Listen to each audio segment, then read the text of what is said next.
ॐ अज्ञानतिमिरान्धस्य ज्ञानाञ्जनशलाकया चक्षुरुर्मिलितं येन तस्मै श्रीगुरुवे नमः।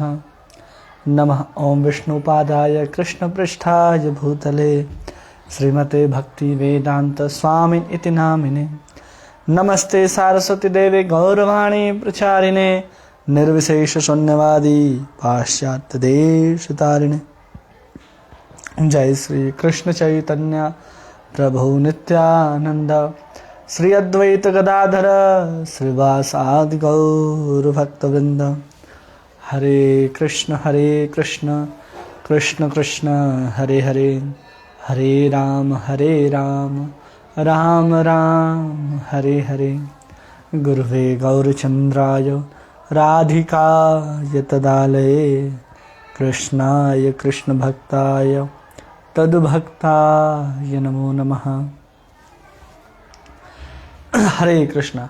आप सभी का बहुत बहुत स्वागत है इस भगवत गीता कोर्स में, जिसके अंतर्गत हम लोग अभी तक 10 अध्याय को संपूर्ण रूप से अध्ययन कर चुके हैं और समझ चुके हैं कि भगवान क्या बता रहे हैं अर्जुन को। अभी तक हम लोगों ने जो देखा है वो क्या है, जिसमें भगवान ने हमें सबसे पहले अध्याय में विषाद को समझाया अर्जुन के माध्यम से।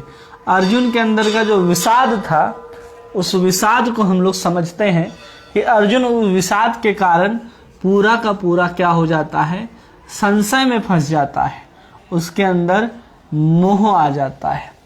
तो भगवान अभी क्या कर रहे हैं, दूसरे अध्याय जिसमें हम सांख्य योग पढ़ते हैं, और सांख्य योग में हम लोगों ने आत्मा और अनात्म तत्व को समझा कि आत्मा और अनात्म तत्व क्या होता है। फिर उसी के अध्याय के अंतर्गत हम लोगों ने कुछ मात्रा में भक्ति और कुछ कर्म और ज्ञान को भी देखा, और फिर हम लोग आगे कर्म को देखते हैं कि कर्म क्या है, कर्म क्यों करना चाहिए, कर्म कितना महत्वपूर्ण है किसी भी जीवात्मा के लिए संसार में, और कर्म करते हुए व्यक्ति कैसे भगवान तक पहुंच सकता है, उसको भगवान ने कर्म योग से लेकर के 5वें अध्याय तक हमें कर्म योग भी कहते हैं। और फिर हम लोग देखे 6ठे अध्याय में ध्यान योग, और इसी के बीच में एक अध्याय आया था जिसको प्रभुपाद जी बोलते हैं दिव्य ज्ञान, चतुर्थ अध्याय। तो हम लोगों ने ज्ञान को भी देखा है और ज्ञान को भी देख लिया, और 9वें अध्याय में हम लोगों ने संपूर्ण रूप से भक्ति को मिला करके हम लोग कहते हैं कि ज्ञान मिश्र भक्ति भी कहते हैं। तो हम लोग अभी तक ये देखते आए कि भगवान ने हमको क्या बताया। फिर 9वें अध्याय में जहां पर भगवान भक्ति की बात करते हैं, और 10वें अध्याय में भगवान ने अपने विभूतियों के बारे में बताया, अपने विभूति के बारे में बताया, जिसमें भगवान 100 से अधिक विभूतियों के बारे में बताते हैं कि वो सब क्या है, मेरा ही स्वरूप है, लेकिन भगवान स्वयं नहीं है। जैसे कि भगवान वो सभी भौतिक तथा आध्यात्मिक जगत का कारण है। अहम सर्वस्व प्रभवो मत्तः सर्वम प्रवर्तते, जिसमें भगवान अपने संबंध में बताते हैं, अपने संबंध।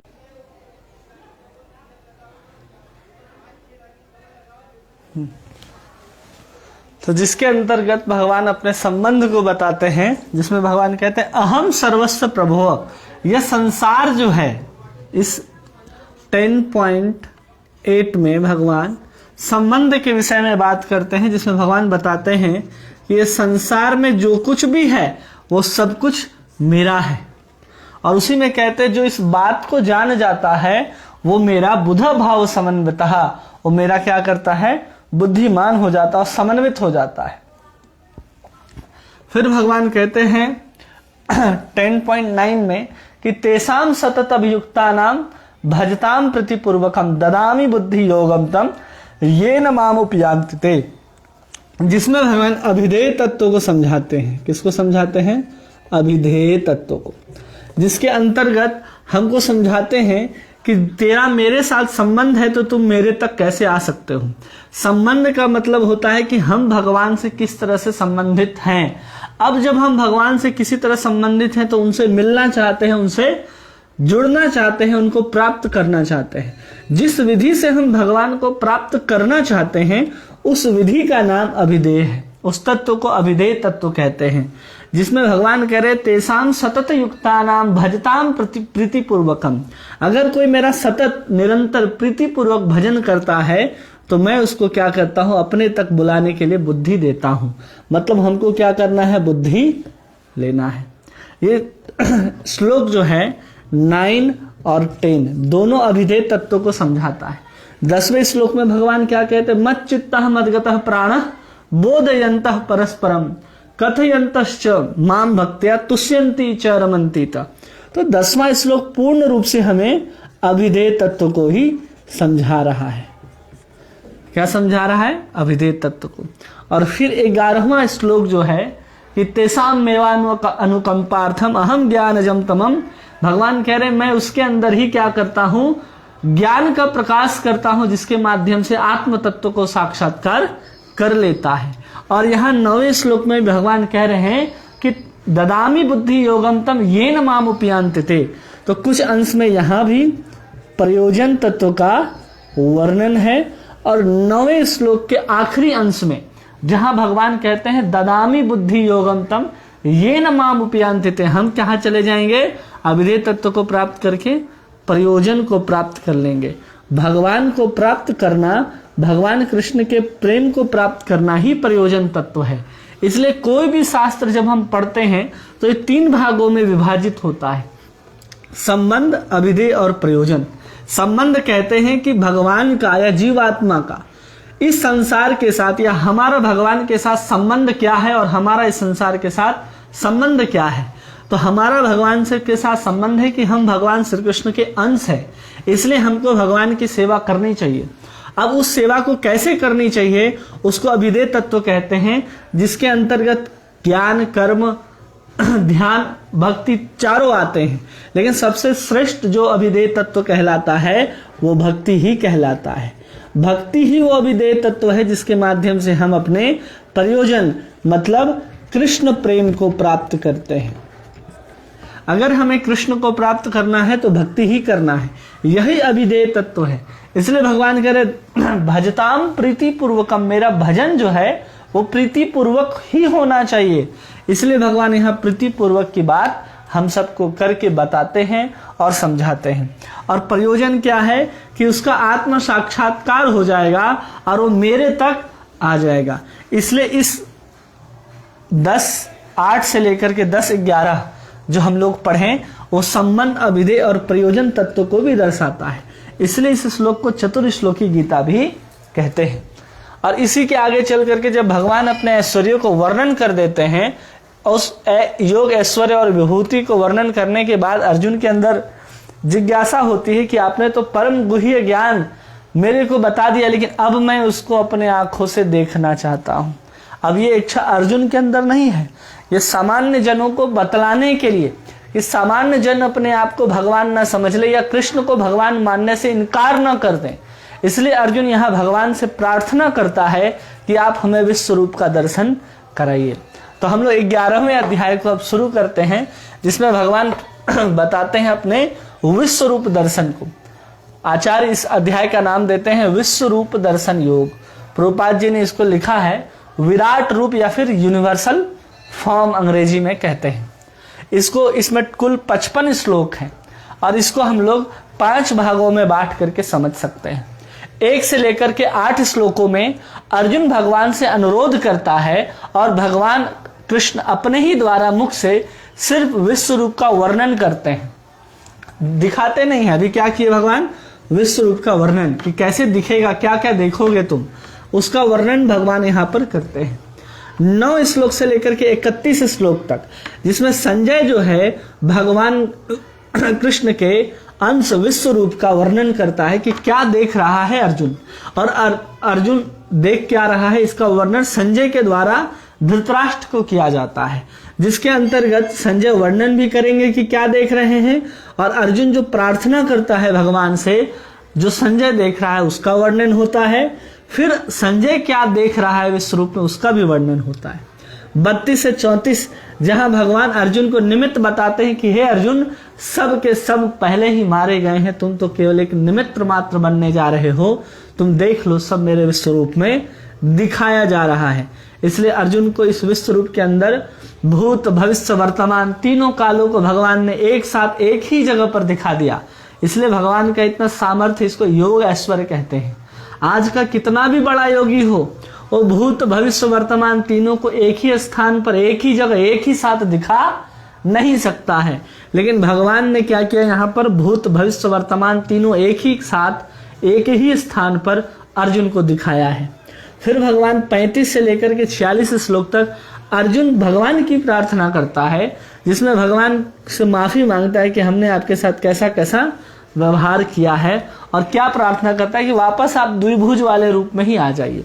फिर भगवान कहना शुरू करते हैं 47 से 55 श्लोक में कि शुद्ध भक्ति के द्वारा ही मेरे जो द्विभुज हाथ वाले स्वरूप जो हैं उसको दर्शन हो सकता है। तो ऐसे हम लोग इस अध्याय को कुल 5 भागों में विभाग करके आसानी से पढ़ और समझ सकते हैं।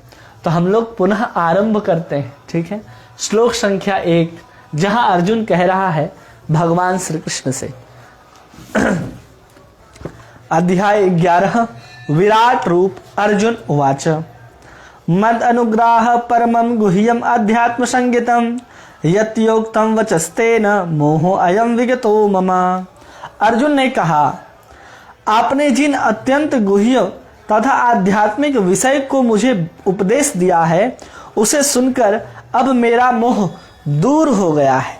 क्या कह रहा है अर्जुन कि आपने जिस अत्यंत गुह्य तथा आध्यात्मिक विषय के मुझे में क्या दिया है, उपदेश दिया है, उसको सुनकर के मेरा मोह दूर हो गया है।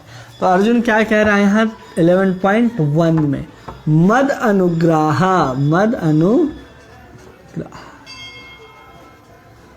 कि मेरे ऊपर आपने क्या किया है, अनुकंपा किया है, कृपा किया है, कि आपने हमें परम गुह्य ज्ञान जो है, जो भगवान 9वें और 10वें अध्याय में हमको देते हैं, उसको सुना है अर्जुन ने। किसके माध्यम से?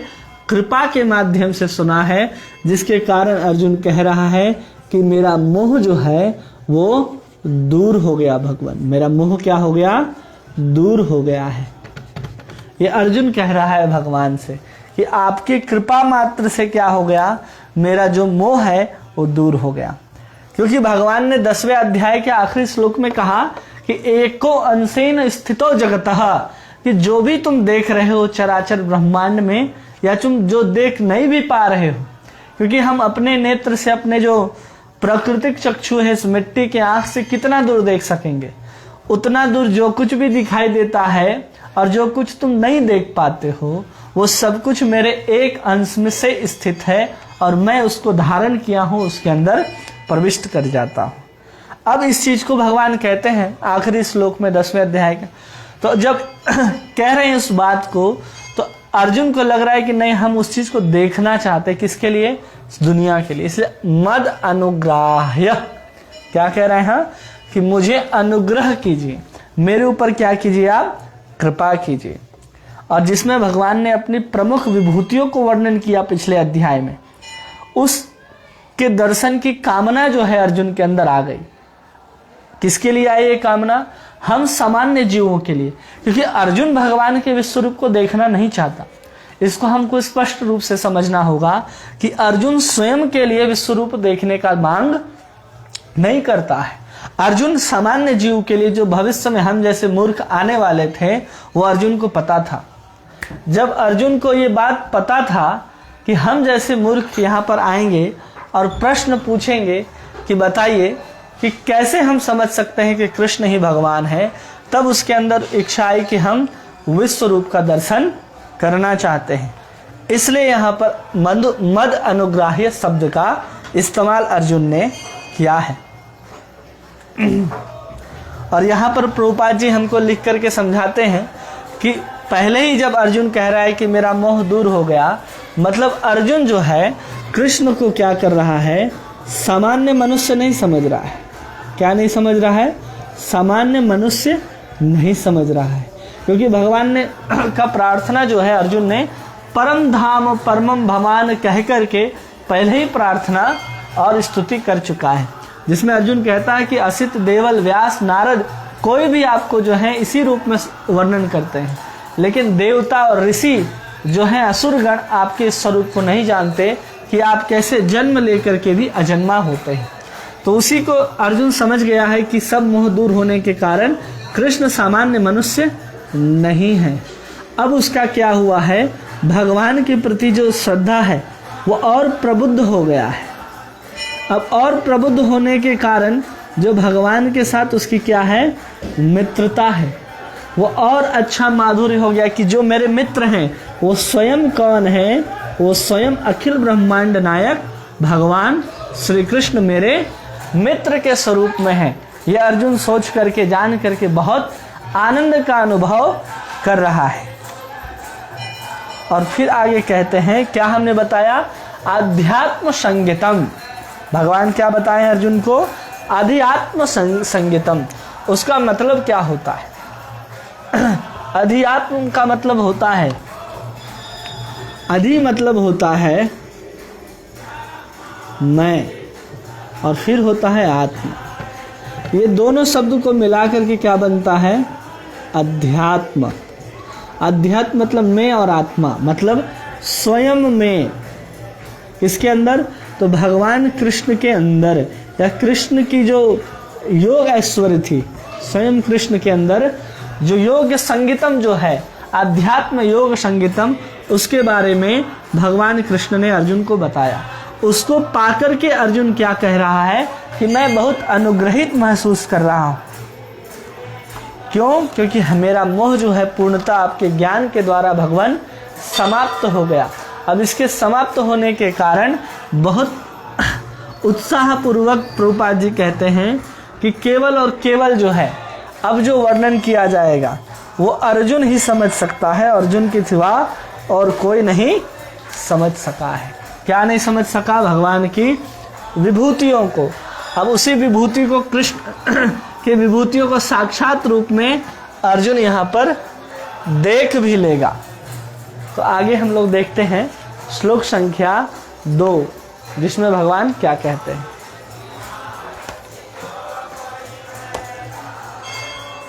भवाप्यो हि भूतानां श्रुतो विस्तरशो मयः तत्त्वतः कमलपात्राक्ष महात्म्यमपि चाव्यम। हे कमल नयन, मैंने आपसे प्रत्येक जीव की उत्पत्ति तथा लय के विषय में विस्तार से सुना और आपकी अक्षय महिमा का अनुभव भी किया। क्या कह रहा है अर्जुन? यह भगवान को सबसे पहले तो कमल नयन शब्द कह करके बुला रहा है भगवान को कि आपके नेत्र कैसे हैं भगवान? तो कमल नयन है। कैसे हैं आपके नेत्र? कमल नयन है, मतलब कमल के समान जिसके नेत्र हो। कैसे हो? कमल के समान।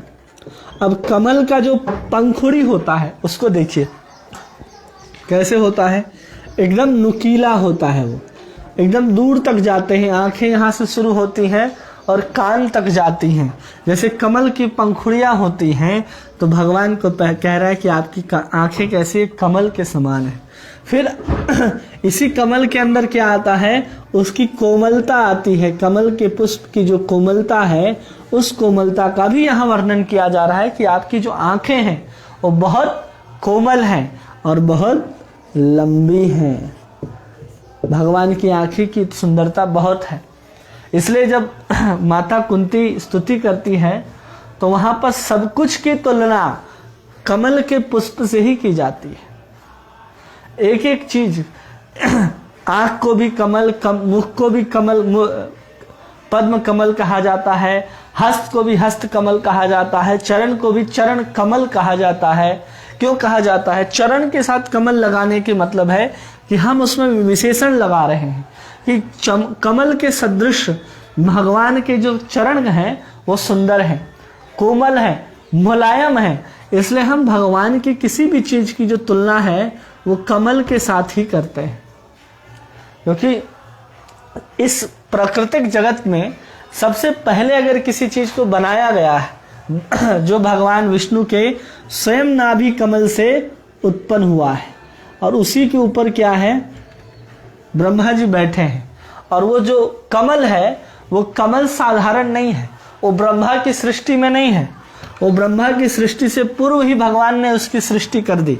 इसलिए वो अप्राकृतिक रूप से, हम भगवान की सुंदरता की जब किसी से कंपैरिजन करते हैं, तुलना करते हैं, उपमा देते हैं, तो हम कमल को ही देखते हैं, क्योंकि कमल में जो सुगंध है, जो उसका कोमलता है, जो उसकी सुंदरता है, वो कमल के अलावा किसी पुष्प में वैसी अद्वित प्रतिम दिखाई नहीं देता। इसलिए हम वहां पर कमल से ही तुलना करते हैं। अब फिर भगवान से यहाँ कहता है कि क्या हुआ, हे कमल नयन भगवान, कि आपने मुझे क्या बताया कि जितने भी जीव हैं उसकी उत्पत्ति जो होती है और उनका जो लय होता है, वो सब किस में होता है, वो सब आप में ही होता है। इस विषय में हमने आपसे क्या सुना है, विस्तार से सुना है। क्योंकि भगवान जब शुरू करते हैं कहना कि सब कुछ मुझ में ही अवस्थित है और मुझ में ही लय हो जाता है, तो 7वें अध्याय के 6ठे श्लोक में भगवान कहते हैं ना कि अहम कृष्णम जगत प्रभो प्रलय स्थदा, कि जो भी जगत है वो मुझ में ही स्थित है और मुझ में ही क्या हो जाता है, प्रलय हो जाता है। तो 7-6 से लेकर के भगवान इस चीज को कहते आ रहे हैं। और ये ज्ञान क्या है, भगवान कह रहे हैं, ये ज्ञान भगवान इन सब में असंग रूप से रहते हैं। जब भगवान जीव की उत्पत्ति, संसार की उत्पत्ति, जिसकी भी उत्पत्ति की है भगवान ने, जीव की उत्पत्ति नहीं होती, लेकिन भगवान कह रहे हैं जीव जहां से आते हैं, पहली बार जहां से आए वो भगवान ही रहे होंगे। हर चीज के स्रोत भगवान ही हैं। हम जीव जो हैं भगवान की शक्ति हैं। इसलिए जब जीव हैं, मतलब जब से भगवान कृष्ण है तब से हम सब हैं। तो ये जीव भगवान की तटस्था शक्ति के अंतर्गत आती है। फिर भगवान प्रकृति को बनाते हैं और प्रकृति भगवान की बहिरंगा शक्ति के अंतर्गत आती है। और जब बहिरंगा शक्ति के अंतर्गत जीव आती है प्रकृति, और प्रकृति को चलाने के लिए क्या आता है, काल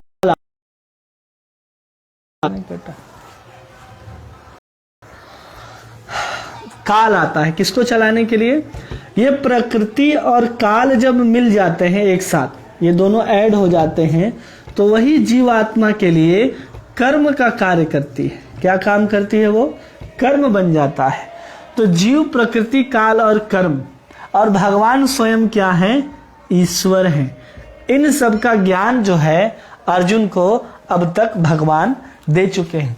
यही 5 विषय जो हैं भगवत गीता के प्रमुख रूप से माने जाते हैं, जीव, प्रकृति, काल और कर्म, जिसमें जीव कभी भी मर नहीं सकता और ईश्वर कभी भी जा नहीं सकते, अस्तित्व समाप्त नहीं होता।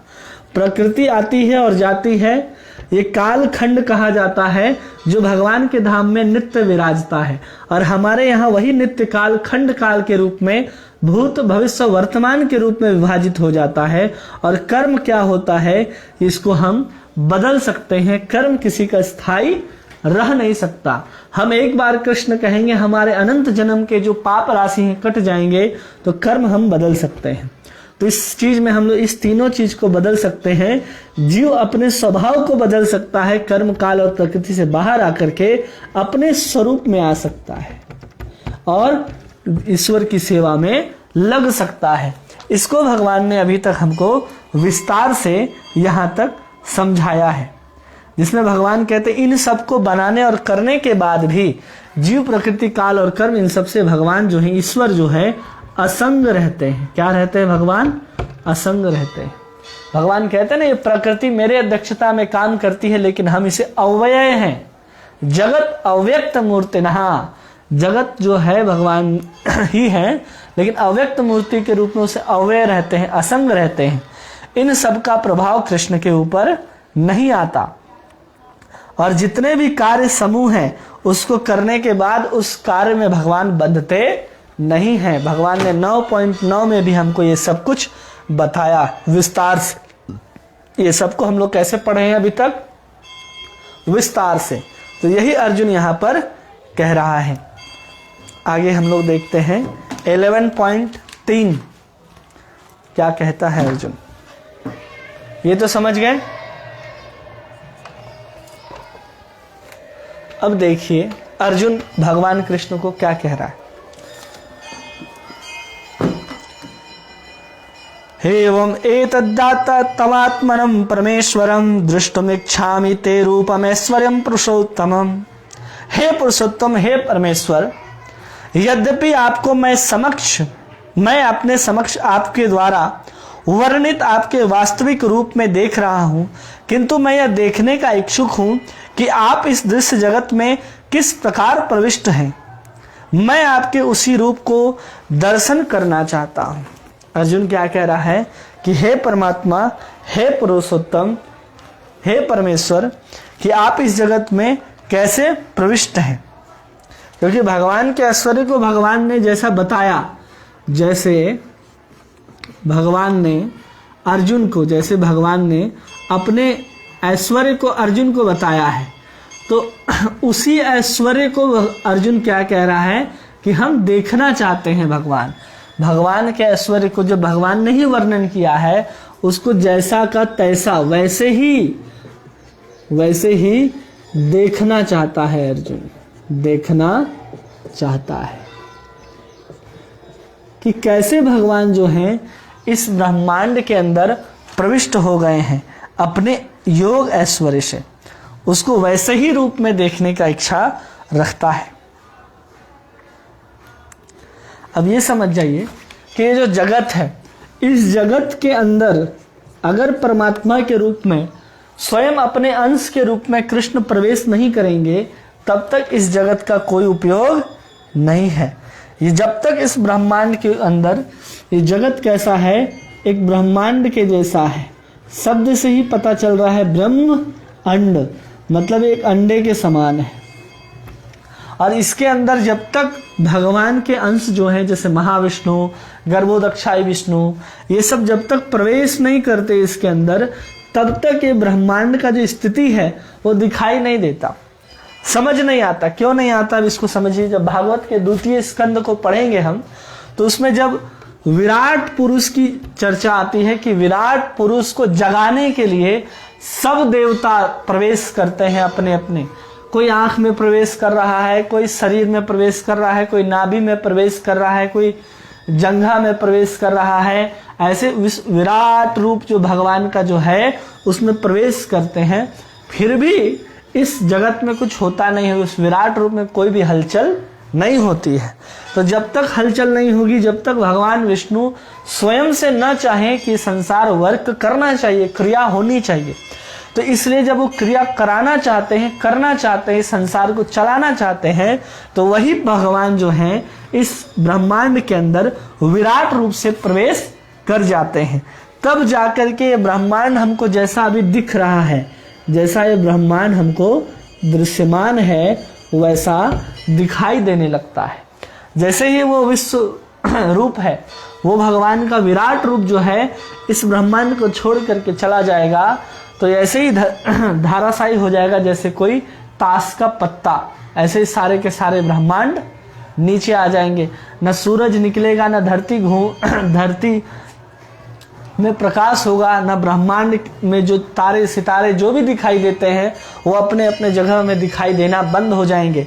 कोई अपने परिवर्तन को प्राप्त नहीं होगा, ना किसी का जन्म होगा, ना किसी की मृत्यु होगी, क्योंकि किसी का अस्तित्व तो यहाँ पर रहेगा ही नहीं। सारे के सारे मृत अवस्था को प्राप्त कर जाएंगे, सब जीरो हो जाएंगे, शून्य हो जाएंगे। केवल ऐसे ही ढेर दिखाई देगा, जिसमें अलग अलग देवता आकर के प्रयास भी करें ब्रह्मा कि हम इस संसार को चला लें, सब ग्रह अपने अपने जगह स्थित हो जाएं, सूर्य रोज सुबह समय से निकले, शाम में समय से अस्त हो। ये कभी भी संभव नहीं है जब तक वही विश्वरूप विराट रूप जो है भगवान का इस जगत के अंदर प्रवेश नहीं करता है। तभी जाकर के दृश्यमान जगत संभव हो पाता है हम सबको दिखना। और कहते हैं कि अर्जुन भगवान के कथनों से प्रोत्साहित हो गया कि मैं ही क्या हूं भगवान, आप ही भगवान हैं, आप ही सब कुछ हैं, आप करने वाले हैं, कराने वाले हैं, सब कुछ आप ही हैं। हम सब क्या हैं इस जगत में, सिर्फ और सिर्फ अपने कर्मों को भोगते हुए यहाँ पर काम करते हैं। और सबके आखिरी कारण जो होते हैं वो भगवान है, ये अर्जुन को भली भांति पता चल गया है। तो अब यहाँ पर अर्जुन को भगवान कह रहे हैं कि भविष्य में जो लोग आने वाले हैं उसके लिए तुम एक ऐसा प्रश्न होना चाहिए कि अर्जुन ने तो विश्वास कर लिया हाँ कि कृष्ण ही भगवान है,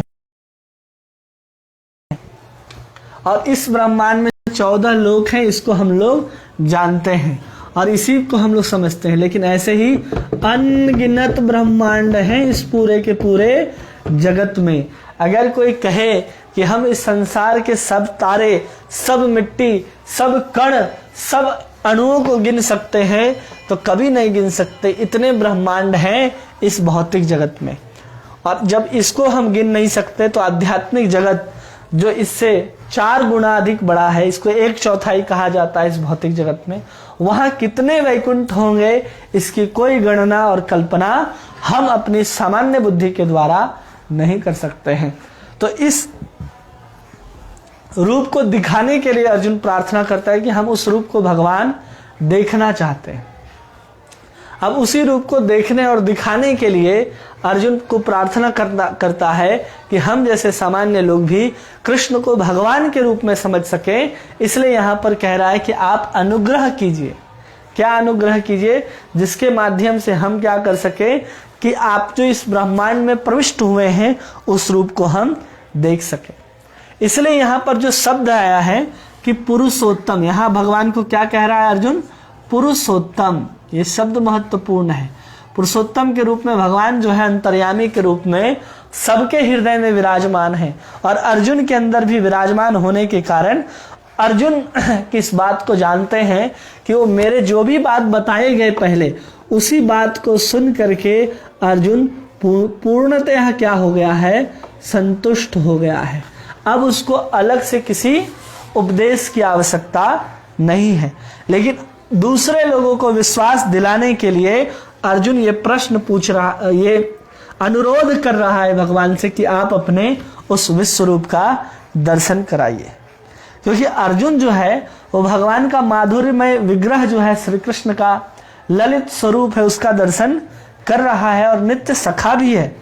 तो फिर उसके अंदर ऐश्वर्य को देखने की अभिलाषा आ जाए ये संभव नहीं है। लेकिन आचार्य बताते हैं कि कभी कभी हम बहुत मीठा खा खा के बोर हो जाते हैं, तो हम चाहते हैं कि कुछ नमकीन हो, कुछ कड़वा हो। तो उसी का आस्वादन करने के लिए, उस रस का आस्वादन करने के लिए ही अर्जुन यहाँ से भगवान को कह रहा है। लेकिन आंतरिक रूप से देखा जाए तो यहाँ पर अर्जुन की कोई भी अभिलाषा, कोई भी मनसा प्रतिपादित नहीं होती जिसमें अर्जुन भगवान के इस विश्व रूप को देखना चाहता है।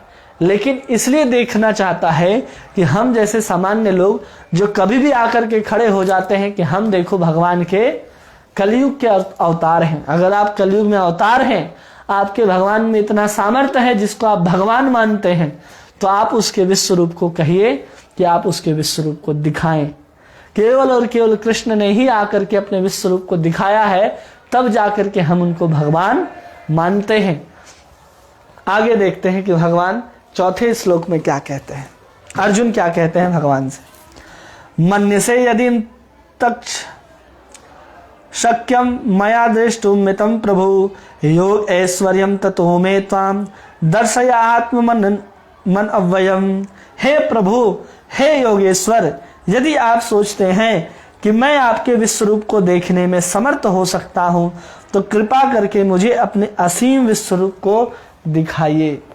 क्या कह रहा है कि यदि आप सोचते हैं तो, मतलब कि अगर आप चाहते हैं, ऐसा हमको समझते हैं कि मैं योग्य हूं। क्या हूं? योग्य हूं। तब जाकर के बोल रहा है कि हमको आप दिखाइए। ऐसा नहीं है कि अर्जुन भगवान से कह रहा है, अर्जुन भगवान को आदेश नहीं दे रहा। अर्जुन भगवान को आदेश नहीं दे रहा है, भगवान को अनुरोध कर रहा है अर्जुन कि आप अपने विश्व रूप को मेरे सामने दिखाइए। अगर मैं उस लायक हूं तो कैसे दिखाइए? तो कृपा करके दिखाइए। अनुरोध होता है कृपा करने। आदेश से हम कृपा की प्राप्ति नहीं करते। हम लोग सोचते हैं कि हम जाकर के भगवान को आदेश देंगे कि हे भगवान, हमको आप 4 गाड़ी दीजिए, 4 बंगला दीजिए, 4 मोटर दीजिए। वो आदेश है। भगवान के लिए अनुरोध होता है कि अनुरोध में हम क्या चाहिए क्या नहीं चाहिए क्या होना चाहिए इस चीज को हम नहीं कहते। अनुरोध में हम यही कहते हैं कि आपका जो भी विश्व रूप है उसको दिखाइए। अर्जुन तो ये नहीं कह रहा कि आपके विश्व रूप के अंतर्गत हम ये देखना चाहते हैं, नहीं। लेकिन भगवान अर्जुन को क्या क्या दिखाना चाहते हैं वो सिर्फ और सिर्फ पहले श्लोक से ही पता चलता है। मद अनुग्रहाय, अर्जुन के ऊपर जो जो कृपा करेंगे वो अर्जुन देख पाएगा। इसलिए यहाँ अर्जुन आदेश नहीं अनुरोध करके कृपा प्राप्त करता है और भगवान के उस विश्व रूप को देखने की बात करता है। अब यहाँ पर प्रभुपाद जी हमको समझाते हैं कि कोई भी जीव जो है अपना छोटा बुद्धि से कभी भी भगवान को नहीं समझ सकता। जो जीव है क्या है, अणु चैतन्य कहलाता है। जीव क्या कहलाता है, अणु चैतन्य। और भगवान जो है वो विभू है। क्या है, विभू है। एक बड़ा सा चीज और एक छोटा सा चीज, ये कभी भी चाहे कि हम इस चीज को पूर्णतः समझ जाएं अपनी बुद्धि के द्वारा। ये सामान नहीं है, ये बुद्धि है। ये छोटा सा जो डॉट है ये हमारा बुद्धि है और हम उसमें भी छोटा सा क्षुद्र जीव है। कभी भी हम चाह करके भी अगर उस तत्व को समझना चाहें तो हम उस चीज को आसानी से समझ नहीं सकते। अगर जब तक भगवान कृपा ना करे तो बिना कृपा के हम भगवान के जो ऐश्वर्य है, इतना बड़ा जो भगवान ने ऐश्वर्य का वर्णन किया है, उस ऐश्वर्य के परिमाण को हम कभी भी समझ नहीं सकते। किसके बिना, जब तक हमारे ऊपर कृपा ना हो। हमको कृपा की आशा करनी चाहिए। हम अपने बुद्धि से ही सब कुछ समझना चाहते हैं। यहाँ अर्जुन जैसा बुद्धिमान व्यक्ति जो विभूतियों को सुनकर के ही ये समझ गया कि भगवान इस जगत में प्रविष्ट हैं और इस जगत को चला रहे हैं और इससे असंग भी हैं और कैसे अपने विभूतियों के रूप में विभक्त हैं, ये सब कुछ समझ में आ रहा है।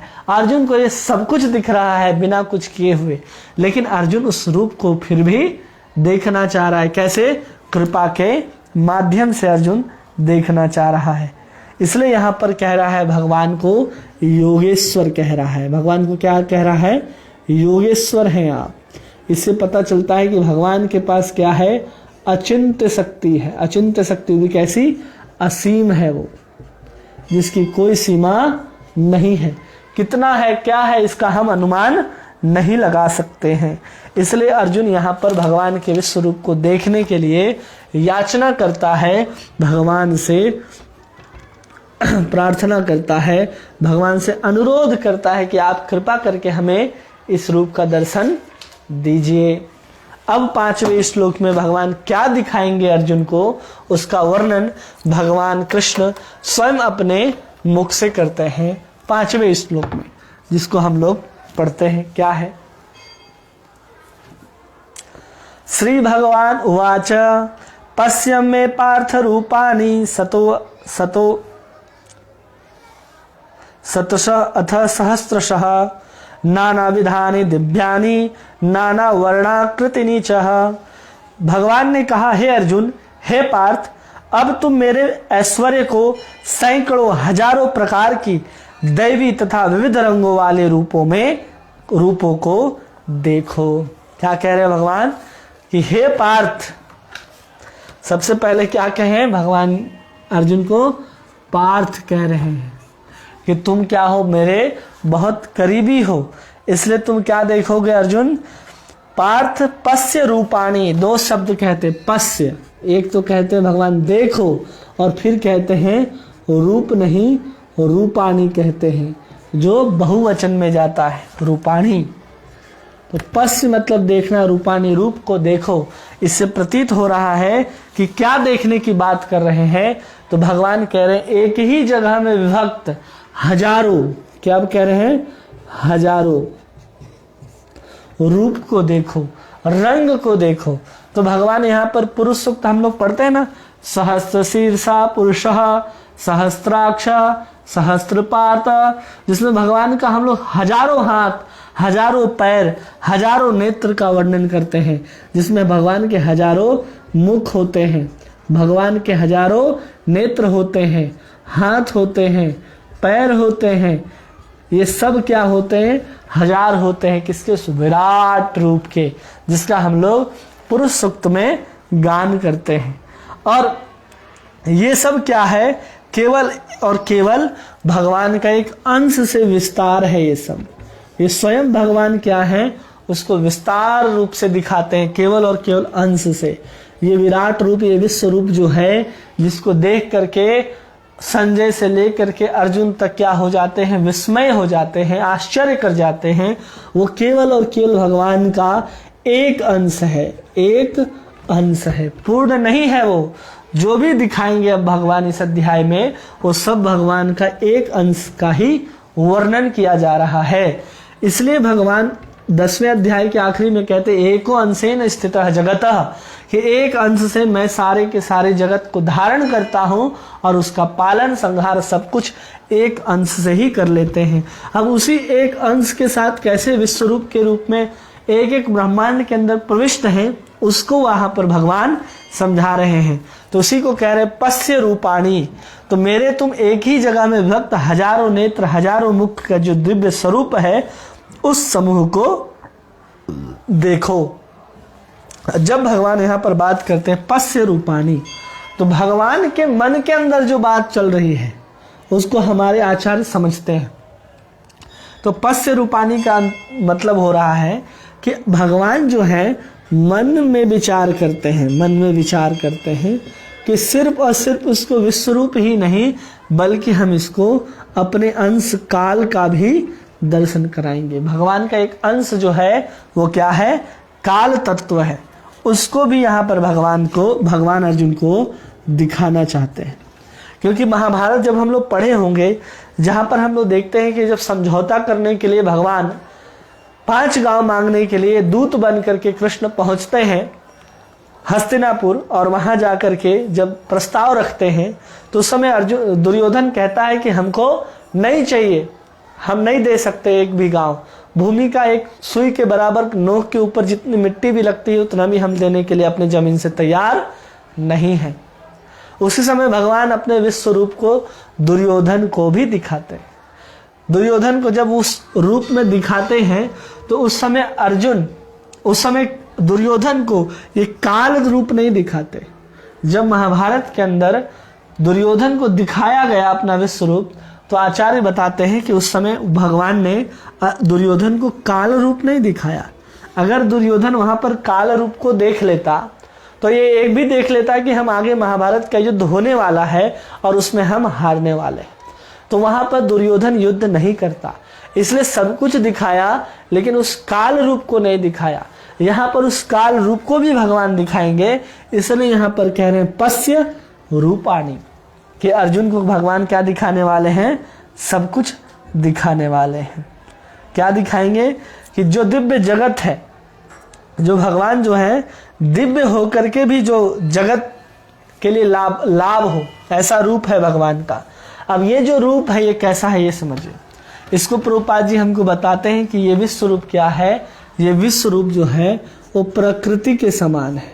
ये कैसे प्रकट होता है, जैसे प्रकृति माया है, ये कभी प्रकट होती है और कभी अप्रकट हो जाती है, कभी प्रकट होती है और कभी अप्रकट हो जाती है। तो ये विश्व रूप जिसका भगवान अभी दर्शन कराने वाले हैं, वे प्रकृति के जैसा ही है। जब प्रकृति है तो ही हम इसका दर्शन कर सकते हैं, अन्यथा हम इसका स्वरूप का दर्शन नहीं कर सकते हैं। मतलब ये जो भगवान का विश्व रूप है ये अस्थाई है, ये भगवान का अस्थाई है। उसके बाद भी ये क्या है, दिव्य है और सच्चिदानंद है, सच्चिद आनंद स्वरूप है। क्योंकि भगवान स्वयं बता रहे कि मैं इस रूप में एक अंश से प्रविष्ट करता हूं। अस्थाई है, दिव्य है और उसके बाद भी सच्चिदानंद है। और जब प्रकट होता है, जैसे प्रकृति प्रकट होती है और पुनः अप्रकट हो जाती है, उसी तरह भगवान का ये विश्व रूप भी है, प्रकट होता है और अप्रकट होता रहता है। तो अब भगवान यहाँ पर क्या दिखा रहे हैं अगले श्लोक में, ये देखते हैं। श्लोक संख्या 6।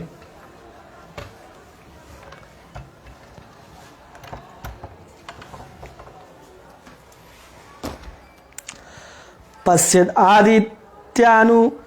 आदित्यावसुन रुद्राणम अश्विनो मरुस्तथा बहुन्य दृष्ट पूर्वाणी पश्यम आश्चर्यानि भारतः। हे भारत, लो तुम आदित्यों, वसुओं, रुद्रों और अश्विनी कुमारों तथा अन्य देवताओं के विभिन्न रूपों को यहाँ देखो। तुम ऐसे अनेक आश्चर्यमय रूपों को देखो जिन्हें पहले किसी ने न तो कभी देखा है और न सुना है। भगवान क्या कह दिए यहाँ पर कि तुम देखो, किनको देखो? आदित्यों को देखो। मतलब आदित्य कितने हैं? 12 आदित्यों को भगवान एक ही जगह पर, एक ही स्थान पर दिखा रहे हैं। वसुओं को देखो, 8 वसु होते हैं, 8 वसु को यहाँ एक ही साथ दिखा रहे हैं। रुद्रों को देखो, 11 रुद्र होते हैं, और रुद्र को भी एक साथ एक ही जगह भगवान दिखा रहे हैं। अश्विनी कुमार को देखो, क्या किसको देखो? अश्विनी कुमारों को देखो, जो 2 होते हैं अश्विनी कुमार, इन सबको देखो। और अन्य देवताओं के रूप को भी देखो। किसको देखो? अन्य देवता के रूप को, अन्य देवता के रूप को, जिसे पहले कभी किसी ने देखा भी नहीं है, देखा न है और सुना भी नहीं है। ऐसे ऐसे रूप को भगवान अर्जुन को कह रहे हैं कि तुम देखो। सोचो कि हम जब कहते हैं कि हमारे जो आजकल वीडियो चल रहा है ट्रेंड में, कि लोग कहते हैं कि हमारे पास 33 प्रकार के देवता हैं। कितने प्रकार के देवता हैं? 33 प्रकार के देवता हैं। हम कहते हैं नहीं 33 नहीं, 33 करोड़ हैं। क्या है? 33 करोड़, 33 प्रकार नहीं है। अब यहां देखो कितने होते हैं। 12 आदित्य हैं, 8 वसु हैं, 11 रुद्र हैं और 2 अश्विनी कुमार हैं। तो 12, 8, 20 और 11, 31 और 2, 33। 33 तो केवल और केवल आदित्य, वसु और रुद्र हो गए। यहाँ पर इंद्र आएंगे, वरुण आएंगे, वायुदेव आएंगे, ये सब आकर के। उसके बाद भी भगवान कह रहे ऐसे देवता को देखो जिसको कभी देखा भी नहीं गया और सुना भी नहीं गया है। तो यहाँ पर तो 33 तो इनका वर्णन हो गया, और इसके बाद भी अनेक रूप का वर्णन हो रहा है। काल भी भगवान का एक अंश है, काल भी एक स्वरूप है। 9 ग्रह भी हमारे देवी देवताओं के स्वरूप में है। तो अगर हम वैसे गिनना शुरू करें तो 33 से तो ऐसे ही पार हो गया। तो कहां से कुछ मूर्ख लोग कुछ कम ज्ञान लेकर के आते हैं और कहते हैं कि 33 प्रकार के देवता हैं, न कि 33 करोड़ के, जबकि ये बिल्कुल गलत है। 33 करोड़ प्रकार के देवता हैं हमारे सनातन धर्म में। इसलिए भगवान कह रहे जिसको कभी देखा और सुना नहीं गया है, जिसके बारे में कोई जानता नहीं है, वो भी अर्जुन को यहाँ पर दिखाया जा रहा है। नहीं होता तो भगवान इसी को कह करके रुक जाते, केवल यही देखो। अन्य रूप को क्यों भगवान कह रहे जिसको देखा ना गया हो, सुना ना गया हो? 33 तो यहाँ ही संख्या हो जा रही है। इसलिए भगवान कह रहे 33 नहीं, 33 करोड़ है। इसलिए भगवान अर्जुन को कह रहे कि तुम देखो, एक ही स्थान पर ऐसे ऐसे दिव्य देवताओं को देखो जो दिव्य वस्त्रों को धारण किए हुए हैं। और यहाँ पर फिर कहते हैं भारतः, अर्जुन को कह रहे कि क्या है? भारत हो तुम। क्यों? एक महान राजा हुए भरत, उसी के वंश में अर्जुन आता है। इसलिए यहाँ पर अर्जुन को भारत कह करके संबोधित कर रहे हैं, क्योंकि तुम जो हो अर्जुन, इस वंश में, इस परंपरा में आने के कारण तुम अधिकारी बन जाते हो। क्या बन जाते हो? अधिकारी बन जाते हो इस चीज का दर्शन करने के लिए। तो भगवान जैसे पूछा कि क्या मैं इस योग्य हूं, तो भगवान भारत कह करके उसका उत्तर दे रहे हैं कि हाँ अर्जुन, तुम उस योग्य हो कि तुम इस विराट रूप का, विश्व रूप का दर्शन कर सको। श्लोक संख्या 7। इहेकस्थं जगत कृष्णं पश्चाद आद्य सचराचरम मम देहे गुड़ाकेश यच आचन्य दृष्टुमिच्छासे। हे अर्जुन, तुम जो भी देखना चाहो उसे तत्क्षण मेरे इस शरीर में देखो। तुम इस समय तथा भविष्य में जो कुछ भी देखना चाहते हो उसको यह विश्वरूप दिखाने वाला है। यहाँ एक स्थान पर ही चर अचर सब कुछ है। भगवान क्या कह रहे हैं कि एक स्तंभ, मतलब तुम जो कुछ भी देखना चाहते हो अर्जुन, जो कुछ भी देखना चाहते हो, जो कुछ भी देखना चाहते हो, वो सब कुछ दिखाया जाएगा। एक ही स्थान पर, एक स्तंभ, जो कुछ भी देखना चाहो वो कहाँ देख सकते हो? मेरे शरीर में देखो। कहाँ देखना है? किसी पर्दे में नहीं, भगवान कह रहे हैं मेरे शरीर में देख सकते हो।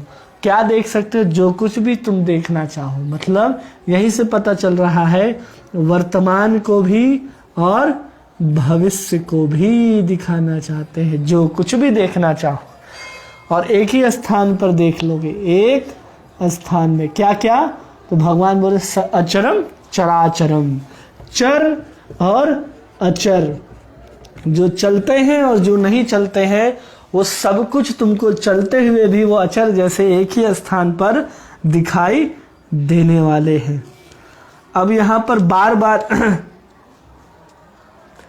आचार्य बताते हैं कि अगर कोई बार बार जन्म ले और करोड़ों वर्ष की उसकी आयु हो, कितने वर्ष की?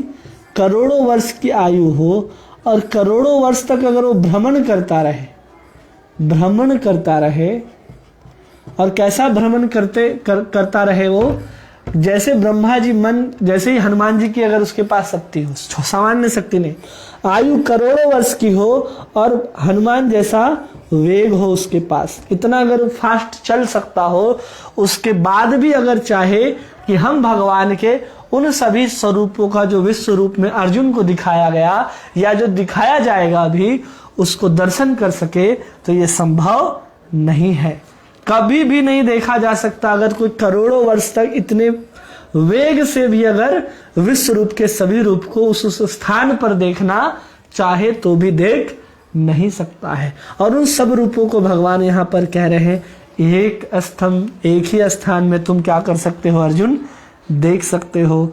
और ये सब कैसे स्थित है? तो भगवान के जो अंग हैं, जिसे शास्त्र में अव्यय कहते हैं, इस विराट रूप के अंगों को क्या कहते हैं? अव्यय कहते हैं। उस अंग में सब के सब जो हैं, चर अचर भूत भविष्य वर्तमान जो हैं, वहां पर स्थित हैं।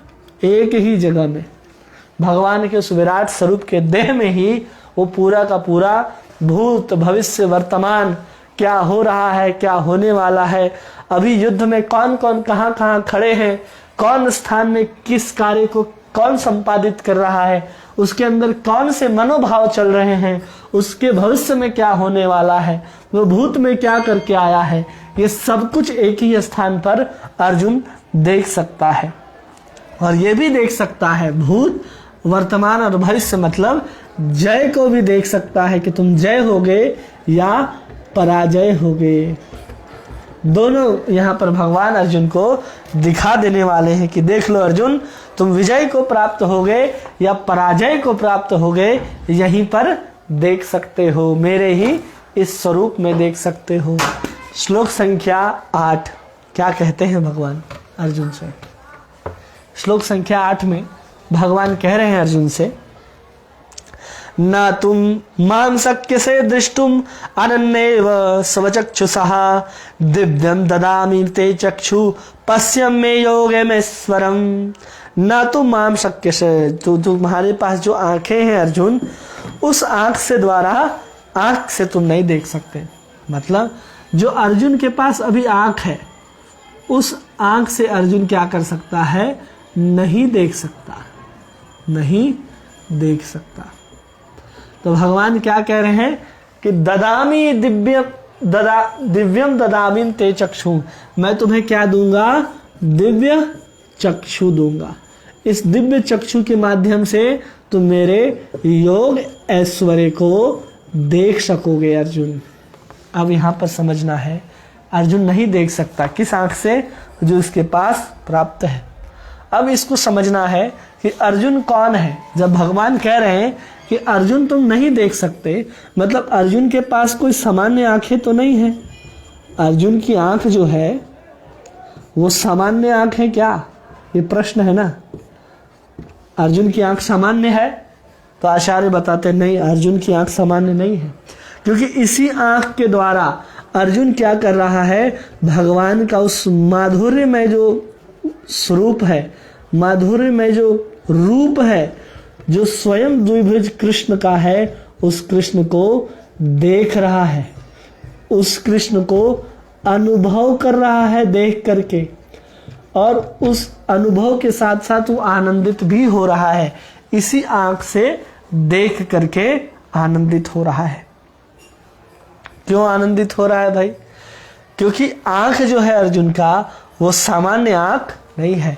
भगवान के साथ आने वाला ये अर्जुन जो है भगवान कृष्ण का नित्य सखा है, और नित्य सखा होने के साथ साथ भगवान का नित्य पार्षद भी है। ये क्या है? पार्षदत्व को प्राप्त हो गया है, जो हमेशा भगवान के आसपास रहते हैं, जो भगवान के साथ ही अनेक ब्रह्मांडों में विचरण करते हैं, ऐसे अर्जुन हैं। तो अर्जुन जो स्वरूप को देख रहा है वो भगवान का द्विभुज जो कृष्ण का स्वरूप है, वो स्वरूप श्रेष्ठ होगा, या जो ये स्वरूप जो प्रकट होता है और अप्रकट होता है, ये स्वरूप ज्यादा महत्वपूर्ण है।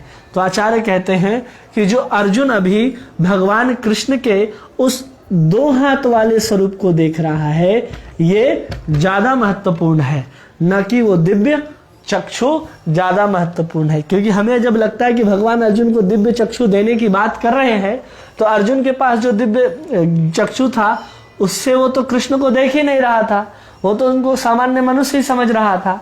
तो उस सबको क्लियर करते हुए हम यहाँ तक पहुंचे हैं। तब जाकर के 11 अध्याय में हम समझ रहे हैं कि भगवान ने कहा कि हम ही भगवान हैं, हमें पता चल गया। और अर्जुन ने भी इस बात को स्वीकार कर लिया, और हम अर्जुन के माध्यम से स्वीकार कर लेते हैं कि जो भगवान जो कृष्ण है वही भगवान है, और उनके योग ऐश्वर्य को देखने के लिए दिव्य चक्षु की आवश्यकता है। किसके देखने के लिए? योग ऐश्वर्य को देखने के लिए। लेकिन जो भगवान का जो माधुर्यमय स्वरूप है, जो माधुर्यमय स्वरूप है, उसको देखने के लिए क्या चाहिए? प्रेमांजन अच्युत चक्षु विलोकयंती। जो संत है वो क्या करते हैं? प्रेम अंजन के द्वारा, जो अभी आंख जो है अर्जुन के द्वारा, वो दिव्य चक्षु से श्रेष्ठ है। वो क्या है? श्रेष्ठ है। कौन सी आंख? जो उसके पास प्राप्त है, प्राप्त आंख। इसलिए उसको जो चक्षु प्राप्त हो रही है वो अभी जो प्राप्त है उससे कम योग्य रखेगी, उससे वो कम योग्यता रखेगी दिव्य चक्षु। क्यों? क्योंकि योग ऐश्वर्य को ही केवल और केवल यहाँ पर दिखाएगी। अब इसको समझिए, जो योग ऐश्वर्य है इसको दिखाने की बात करते तो ये समझना चाहिए ये किसी माया जाल से या किसी इंद्र जाल के द्वारा बनाया गया वो स्वरूप नहीं है। ये जो स्वरूप है वो भगवान का क्या है? सच्चिदानंद स्वरूप होगा ये भी। लेकिन ये क्या होता है? अप्रकट और प्रकट होता है। योग ऐश्वर्य क्या है? प्रकट और अप्रकट होता रहता है। यह विश्वास दिलाने के लिए कि ये योग ऐश्वर्य जो है भगवान का क्या है? एक तो माया जाल नहीं है और इंद्र जाल नहीं है, किसी के द्वारा बनाया नहीं गया है कि आपके आंख के सामने सिर्फ और सिर्फ भ्रम पैदा किया जा रहा है, ऐसा नहीं है। ये बताने के लिए भगवान यहाँ कृष्ण कहते हैं न तु माम शक्य से। क्या कहते हैं? ना तु माम, कि तुम इस योग ऐश्वर्य को ऐसे नहीं देख सकते। अगर माया रहता तो हम जब किसी का खेल देखने जाते हैं, जादू देखने जाते हैं, तो हमें तो जादूगर नहीं बोलता कि ये लो मेरा नया आंख, इस आंख के द्वारा तुम मेरा जादू देखो। तो भगवान तो ये नहीं कह रहे कि ये आंख लो और तुम जादू देखो। ये अगर आंख दे करते दिखा रहे हैं, मतलब ये इंद्र जाल और माया जाल और जादू नहीं है। भगवान यहाँ पर अर्जुन को अपना विश्व रूप दिखा करके कोई जादू नहीं दिखा रहे हैं। इसलिए यहाँ पर आंख देने की बात हो रही है, दिव्य चक्षु, जिसके माध्यम से तुम देख सकोगे। अगर दिव्य चक्षु नहीं दिखाया जाए तो किसी को भी हम अपने जाल में, अपने माया में फंसा सकते हैं। जैसे आजकल के जादूगर एफिल टावर को गायब कर देते हैं, ताजमहल को ही गायब कर देते हैं और सच में दिखाई देना बंद हो जाता है। तो हमारे आंख के सामने पर्दा डालते हैं। यहाँ पर्दा डालने की बात नहीं हो रही, पर्दा उठाने की बात हो रही है। एक तो अर्जुन अपने इससे श्रेष्ठ आंखों के साथ कृष्ण का स्वरूप देख रहा है, लेकिन भगवान कह रहे इससे कम है ये मेरा स्वरूप। आगे के श्लोक, जब आखिरी श्लोकों में पहुंचेंगे इसी अध्याय से, तो पता चल जाएगा कि जो भगवान का विश्व रूप है उससे श्रेष्ठ है भगवान का द्विभुज वाला स्वरूप। इसलिए भगवान जो है, भगवान का कोई अगर दिव्य नर लीला देखता है, कोई अगर भगवान का नर लीला देख सकता है अपने इसी आंखों के द्वारा, तो उसकी आंखें नहीं रही, अब दिव्य हो गई। उसकी आंखें क्या हो गई? आध्यात्मिक हो गई है।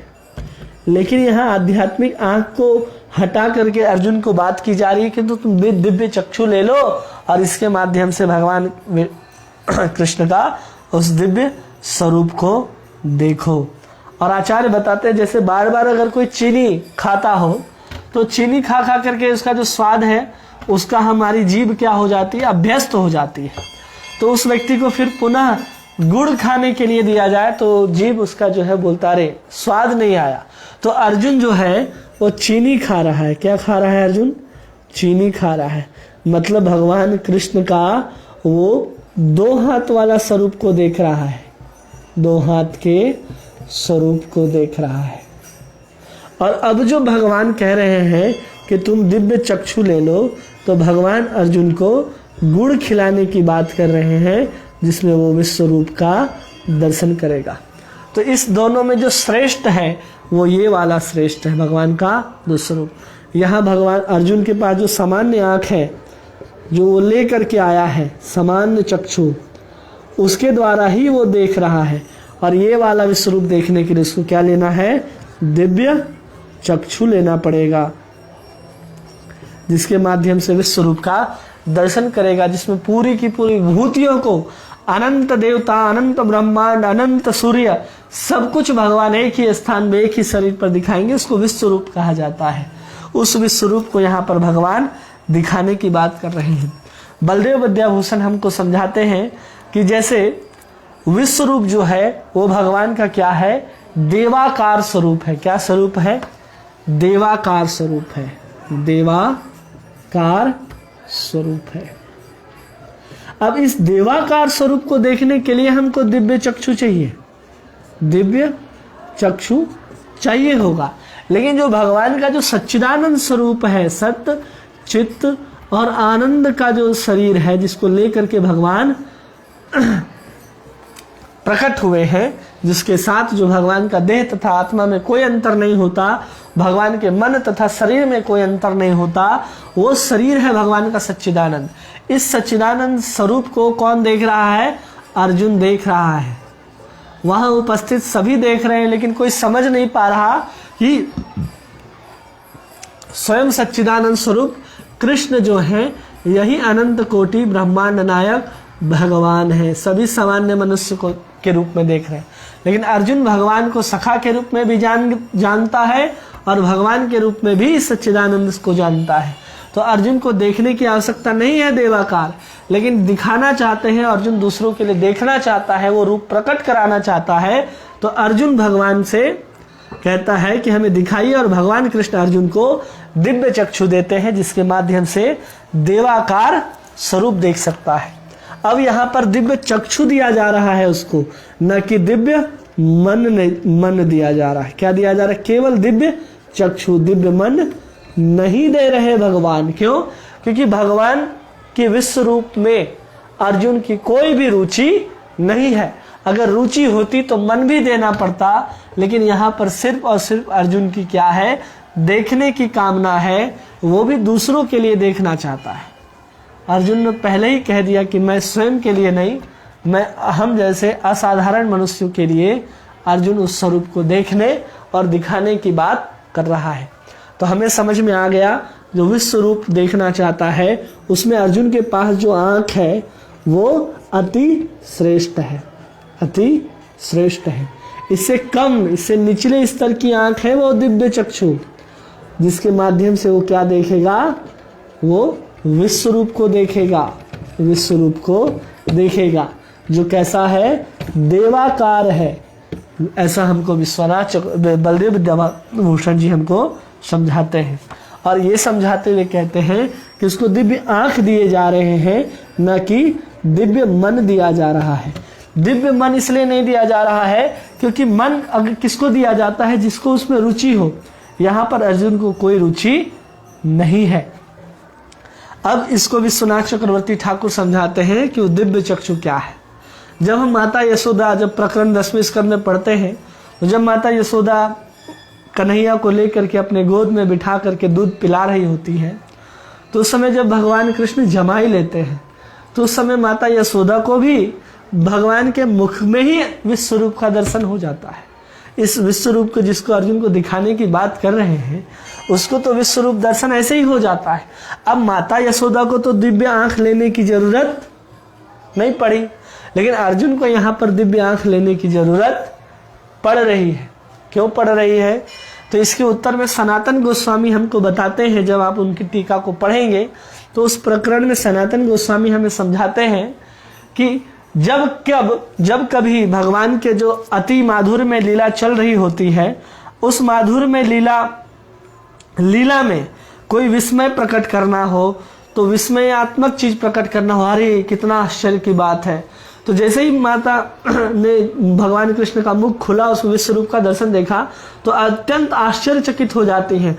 उस विस्मय रस का आस्वादन कराने के लिए, जो लीला पुष्टि करने के लिए भगवान की जो योग माया शक्ति है वो क्या करती है, वही दिव्य चक्षु के, वही आंख के द्वारा भगवान कृष्ण का विश्व रूप को माता यशोदा के सामने प्रकट करती है।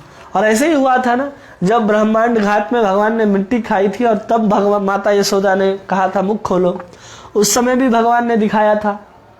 तो वो है भगवान का विश्व रूप, जिसके द्वारा हमें पता चलता है कि भगवान इस ब्रह्मांड में है और ब्रह्मांड भी उनके अंदर है, और ये दोनों नहीं है, दो भगवान ना इस ब्रह्मांड के अंदर है ना ब्रह्मांड उनके बाहर है, भगवान इन सबसे बाहर है। ये भगवत गीता से हमको पता चलता है कि भगवान की कैसी अचिंत्य शक्ति है। ये ब्रह्मांड को अपने मुख के अंदर भी रखते हैं, और उस मुख के अंदर जो ब्रह्मांड है उसके अंदर भी भगवान होते हैं, और न अपने अंदर भगवान है और न ब्रह्मांड को अपने अंदर भगवान रखते हैं।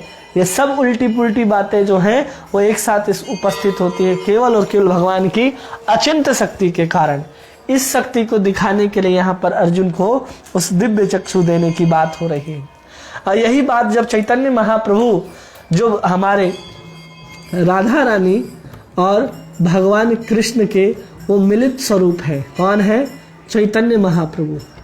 अब ये चैतन्य महाप्रभु जो राधा और कृष्ण के मिलित स्वरूप है, जब आज से 500 साल पहले वो नदिया में अवतार लेकर के आते हैं, स्वयं अवतारी आते हैं, केवल और केवल उस चीज को देने के लिए जो आज तक नहीं दिया गया।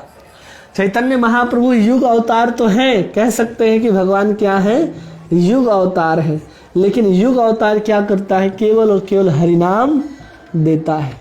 लेकिन भगवान केवल इस युग अवतार हरिनाम को देने नहीं आए, भगवान हरि नाम के माध्यम से उस प्रेम को देने के लिए आए हैं। कौन से प्रेम को?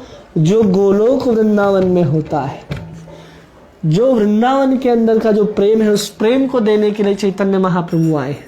इसलिए युग अवतार कहेंगे तो चैतन्य महाप्रभु के जो स्वरूप है उसमें हम क्या कर रहे हैं? एक चादर डाल रहे हैं, ढक रहे हैं, ऐसा लगता है। इसलिए केवल युग अवतार नहीं कह सकते। भगवान चैतन्य हमको बहुत कुछ देने के लिए आए, तो स्वयं कृष्ण ही अपने आकर के प्रेम को दे सकते हैं। कृष्ण अपना प्रेम को देने के लिए आए, लेकिन ये प्रेम जो है किसके पास है? ये प्रेम राधा रानी के पास है। तो इस प्रेम को क्या किया? भगवान ने लिया है। इस प्रेम को कृष्ण ने लेकर के वितरित किया है चैतन्य महाप्रभु के रूप में। और यही चैतन्य महाप्रभु राधा कृष्ण मिलित तनु जब धरती पे अवतार लेकर के 500 साल पहले अवतार लेते हैं, तब उस समय अद्वैत आचार्य, कौन? अद्वैताचार्य, अद्वैत आचार्य, जो हमारे अद्वैत आचार्य हैं, कौन है? ये सदा शिव जो है, सदा शिव और महाविष्णु के मिलित स्वरूप है, महाविष्णु के मिलित स्वरूप है। ये कहलाते हैं हमारे अद्वैताचार्य। जब उनके घर पे नृत्य कर रहे थे एक बार चैतन्य महाप्रभु, तो अद्वैत आचार्य प्रार्थना करते हैं चैतन्य महाप्रभु से, जो कि आपने जो स्वरूप दिखाया था अर्जुन को भगवत गीता कहते समय कुरुक्षेत्र के मैदान में रथ पे खड़े होकर के, मैं वही स्वरूप को, उसी विश्व स्वरूप का दर्शन करना चाहता हूं। चैतन्य महाप्रभु ने अद्वैत आचार्य को गीता में दिखाए गए उसी विश्व स्वरूप का दर्शन अद्वैत आचार्य को कराया। जैसे ही अद्वैत आचार्य जी भगवान के उस विश्व स्वरूप का देखना शुरू करते हैं एक लगातार, तो एक ही जगह पर अनंत सूर्य, अनंत ब्रह्मांड, एक ही जगह पर अनंत अनंत चीज दिखाई जब देने लग जाता है, तो अद्वैत आचार्य वहां पर आंखें मूंद लेते हैं कि अब हम और नहीं देख सकते। तो अपने फिर वास्तविक स्वरूप चैतन्य महाप्रभु के रूप में आकर के फिर उनको संतावना दे करके शांत किया था। ऐसा स्वरूप होता है जिसको देख करके लोग डर जाते हैं, ऐसा स्वरूप है भगवान का। इसलिए जो चक्षु है वो सर्वाधिक है, सेवाधिक है, इसलिए स्थूल नहीं है। क्या है? जो चक्षु पहले से अर्जुन को प्राप्त है वो उसको कहते हैं आचार्य इससे सपाधिक है। सेपा देखिए शब्द को समझिए, क्या है अर्जुन? अर्जुन को जो भी दिव्य चक्षु मिलेगा ये क्या है? दिव्य चक्षु सेपाधिक है। मतलब अभी जो वर्तमान में यूज करना है उसको देखने के लिए एक चश्मा दे रहे हैं जिसके माध्यम से तुम ये सबको देख सकोगे। इसलिए अर्जुन को यहाँ पर ये सब दिया जा रहा है और विश्व रूप दिखाया जा रहा है। इसलिए चैतन्य महाप्रभु स्वयं भगवान है, क्योंकि अद्वैत आचार्य को उन्होंने अपने विश्व रूप का दर्शन कराया है। इसलिए कभी भी हमको इस बात का संकोच नहीं होना चाहिए कि क्या है ये चीज। अब भगवान यहाँ पर अपने विश्व रूप को दिखाना आरंभ करते हैं। अब जब दिखाना आरंभ करते हैं अर्जुन को विश्व रूप, तो इस विश्व रूप को कौन देखेगा? सबसे पहले हम किसके माध्यम से देखेंगे? हम तो अर्जुन को सुन रहे हैं, लेकिन अर्जुन को सुनाने वाला कौन है? तो हमको याद होना चाहिए कि हम इन सबको संजय के माध्यम से सुन रहे हैं। हम सबको कौन सुना रहा है? संजय सुना रहे हैं। अब यही संजय सबसे पहले उस विश्व रूप का वर्णन हमारे सामने करते हैं। देख तो अर्जुन रहे हैं, लेकिन साथ साथ कौन देख रहे हैं? संजय भी देख रहे हैं। तो यही संजय वर्णन करते हैं कि संजय क्या देखते हैं, अर्जुन क्या देखता है, उसके रूप में यहाँ पर वर्णन करते हैं श्लोक संख्या 9 में।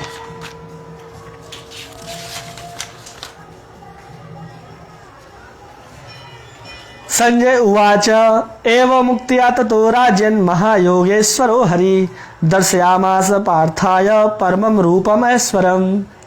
संजय ने कहा, इस प्रकार कहकर महायोगेश्वर भगवान ने अर्जुन को अपना विश्व रूप दिखलाया। क्या दिखलाया? विश्व रूप दिखलाया। यहाँ से लेकर के 6 श्लोक में, यहाँ से लेकर के कुल 6 श्लोकों में संजय ही विश्व रूप का वर्णन करेंगे। और फिर 7वें श्लोक से अर्जुन जो है भगवान से प्रार्थना, भगवान की स्तुति करना शुरू करता है, हाथ जोड़ करके शुरू करता है, उसका वर्णन करना शुरू करते हैं। और यहाँ पर योग ऐश्वर्य कह रहे हैं। क्या कह रहे हैं भगवान? संजय क्या कह रहे हैं? योग ऐश्वर्य को दिखाया, योग ऐश्वर्य को दिखाया। इसलिए कह रहे हैं क्योंकि संजय सुना किसको रहे हैं? धृतराष्ट्र को। और धृतराष्ट्र सोच रहा है कि क्या होगा? हमारे पुत्र विजयी होंगे। जैसे ही योग ऐश्वर्य को कहते हैं तो समझ जाता है कि अब हमारे विजय जो है, हमारी पुत्रों का जो विजय की आशा था, पुत्रों की विजय की आशा जो है धृतराष्ट्र के अंदर, वो अब समाप्त हो जाए। क्योंकि साक्षात कौन खड़े हैं? योग ऐश्वर्य। भगवान के साथ अर्जुन के साथ भगवान कृष्ण होने के कारण उसका लोक भी सुधर गया, उसका परलोक भी, क्योंकि साक्षात कौन है उनके साथ? कृष्ण है। तो वह धृतराष्ट्र ये सोचे कि ऐसे व्यक्ति के होने के बाद, जिसके अंदर हम लोग हैं, जो हमारे भीतर है, जिसके माध्यम से सब कार्य होते हैं, वही क्या कर रहा है? मानुष्य आकृति में आकर के, भगवान मनुष्य नहीं है, स्वरूप उनका मनुष्यों का दिखता है केवल, उस स्वरूप में जो स्थित है। और अर्जुन का जो सामान्य रथ हाँक रहा है वो सामान्य व्यक्ति नहीं, ये अनंत कोटि ब्रह्मांडों के अधिपति और आश्रय तत्व हैं, वही वहां पर बैठे हैं। ऐसा बोलते के योग ऐश्वर्य शब्द से प्रतिपादित करते हैं, जिसकी धृतराष्ट्र की जो आशा है विजय की, वो क्या हो जाए? समाप्त हो जाए। अब यहाँ भगवान के स्वरूप का 11 तथा 12वें श्लोक में धृतराष्ट्र संजय वर्णन करते हैं धृतराष्ट्र को। अनेक वक्त्र नयनम अनेकम अद्भुतम दर्शनम अनेक दिव्याभरणम अनेकाद्योतायुधम दिव्यमालयंबरम धरम दिव्यगंधानुलेपनम सर्वाश्चर्यमयम देवम अनंतम विश्वतो मुखम। अर्जुन ने उस विश्वरूप में असंख्य मुख्य, असंख्य नेत्र, असंख्य आश्चर्यमय दृश्य देखे। यह रूप अनेक दैवीय आभूषणों से अलंकृत था, अनेक दैवीय हथियारों को उठाए हुए थे। यह दैवीय मालाओं तथा वस्त्रों को धारण किए हुए थे और अनेक दिव्य सुगंधियां लगी थी।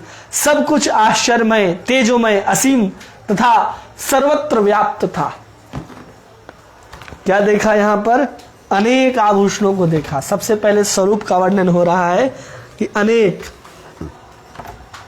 श्लोक संख्या 10 तथा 11 में कह रहे हैं अनेक।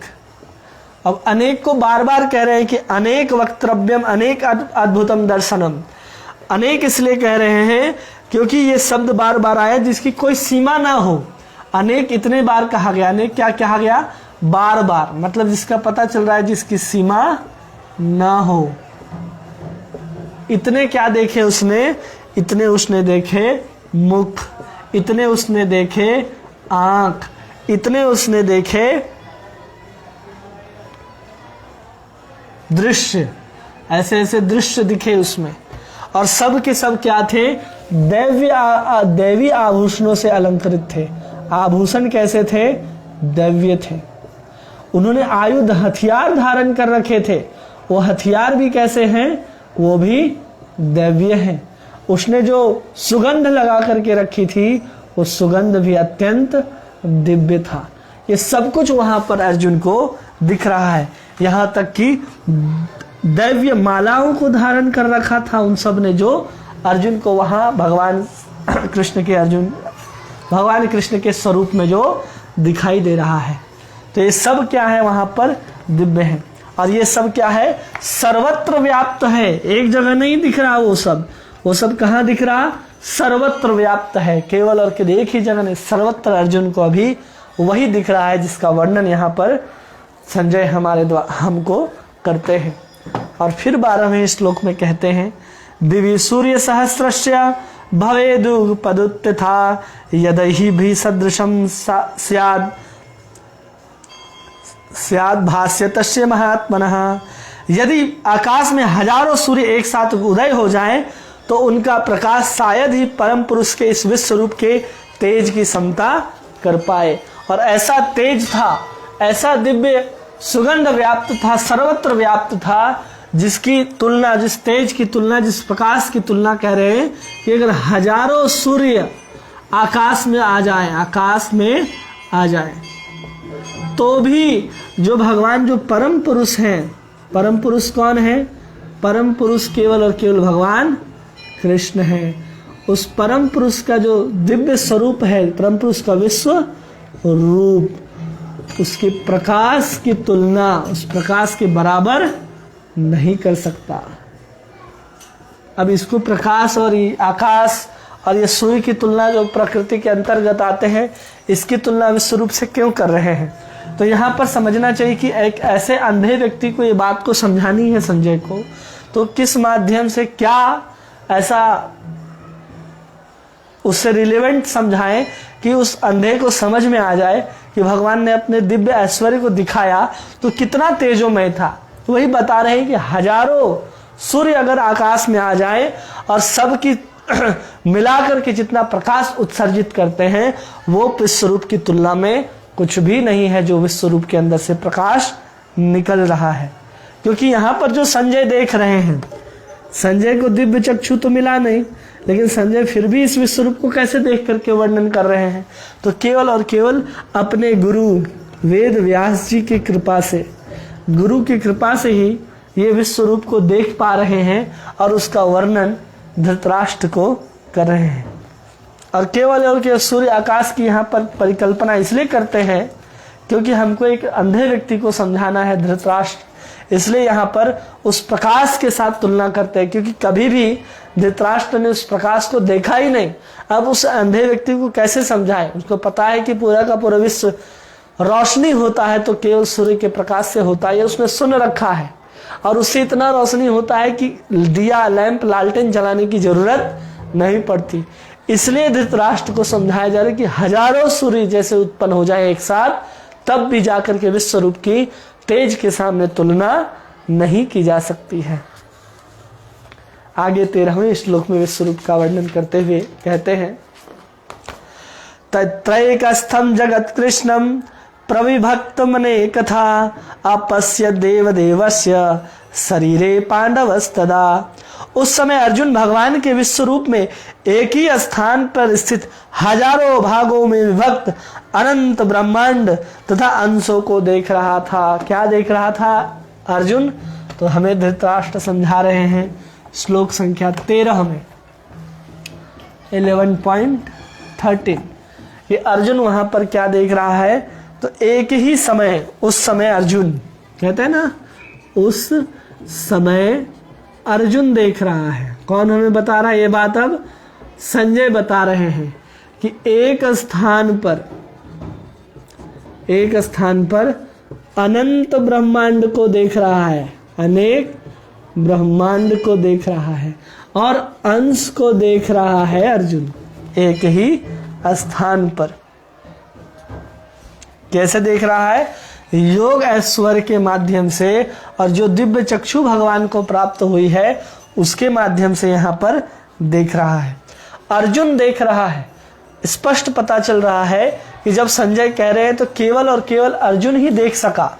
युद्ध के स्थल पर हजारों लाखों लोग खड़े हैं युद्ध स्थल पर, लेकिन युद्ध स्थल पर जो खड़े हैं वो नहीं देख पाए, केवल और केवल अर्जुन ही देख पाया।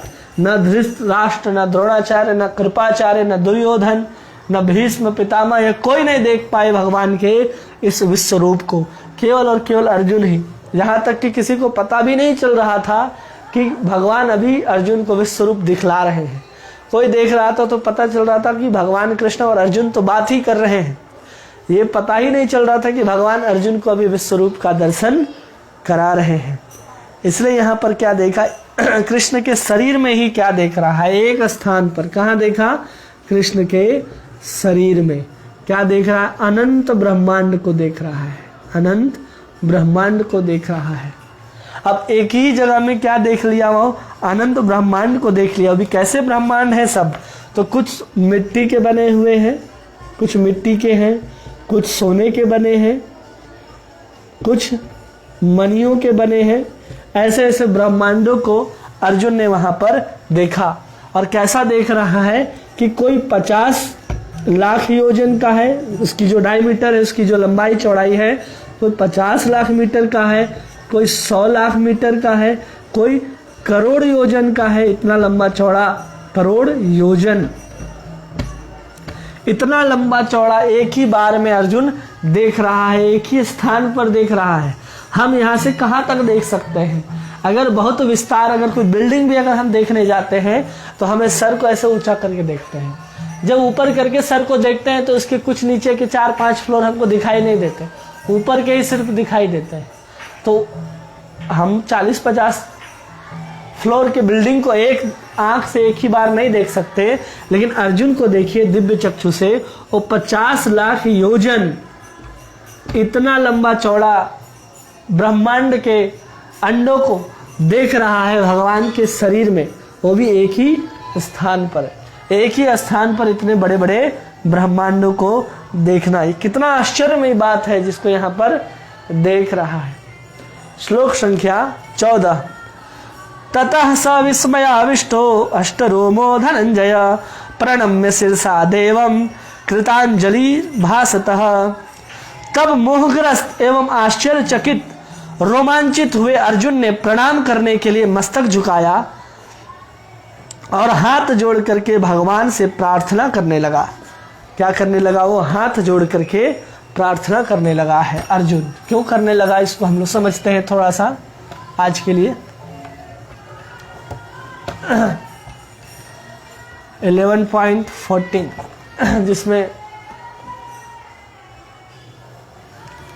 जिसमें अर्जुन कह रहा है भगवान कृष्ण से, और संजय बता रहे हैं धृतराष्ट्र से कि अब इस स्वरूप को देखने के बाद अर्जुन क्या करता है? एकदम विस्मय हो जाता है। सबसे पहले इस शब्द को ध्यान दीजिए, क्या हो गया? अर्जुन विस्मय हो गया और एकदम आश्चर्य के साथ। किसके साथ? आश्चर्य के साथ उसने क्या किया है, आश्चर्य के साथ रोमांचित हो गया। ये सब होने से उसके अंदर क्या आ गया, रोमांच आ गया। अब उस रोमांच आने के बाद वो दोनों हाथ जोड़ करके प्रणाम करता है, प्रणाम करता है।